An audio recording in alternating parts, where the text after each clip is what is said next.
Last week I talked about how my perspective has changed over the years regarding being a mental health provider, as a counselor and social worker, that I'm also, another aspect that has as well changed is this idea of stress, or more importantly, distress.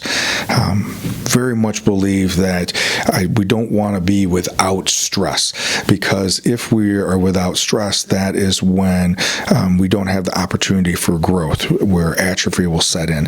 And for example, if I'm lifting weights, I know that if I don't add resistance, or if I don't push myself to attempt to either go faster or push myself to stretch in a different way to elongate the muscles, that there is not going to necessarily be growth or progress.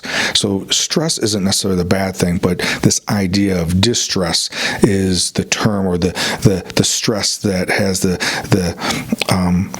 aspect of has a toxic effect, is really what most people are referring to when they feel like they're stressed out, and what we need to manage.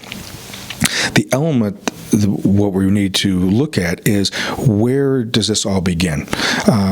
Our bodies are designed to protect us, and in particular, our mind is to protect us. So when we perceive that something is a threat, either physically a threat, emotionally a threat, mentally a threat, when we perceive that, this part of our brain called the amygdala kicks in chemicals to either fight, flight, or freeze. Mostly it's fight or flight. And that is this chemical release. When that happens, a handful of different things happen to our body, but it's primarily preparing us for that fight or flight, to either physically get into a conflict with whatever it is to protect ourselves, or for us to run away. So blood flow goes to the extremities, which then means it's going away from our ability to clearly think. Our respiratory rate increases. And so many times, if we perceive something being as a threat, and it happens not to be physical, but we're having the same kind of responses to it, we may need our mental capacities to be greater, but physically our bodies are in a much different state and not really prepared to help us cognitively work through that. So what are some things that we can do?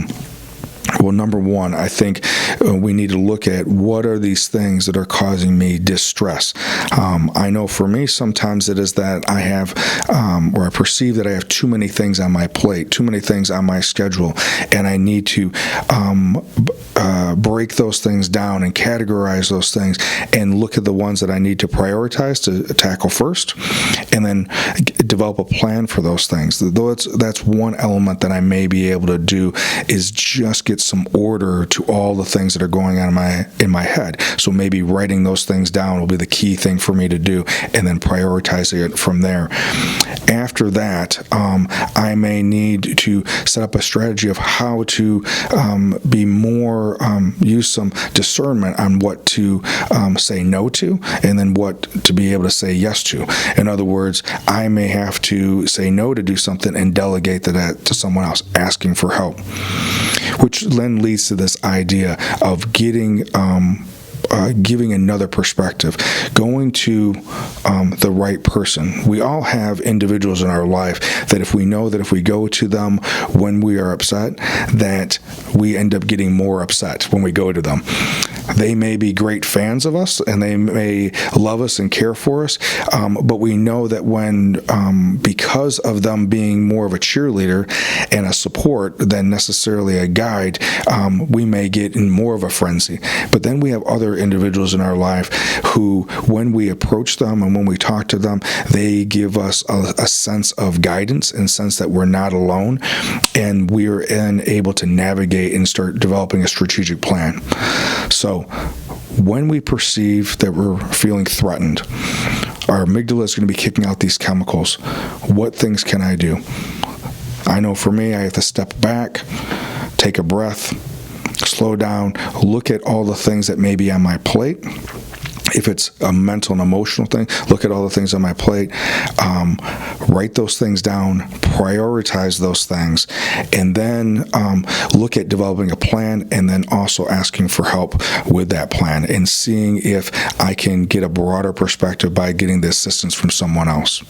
We'll talk more about how to manage stress and manage anxiety in the upcoming episodes, but these are some of the first things I want you to tackle.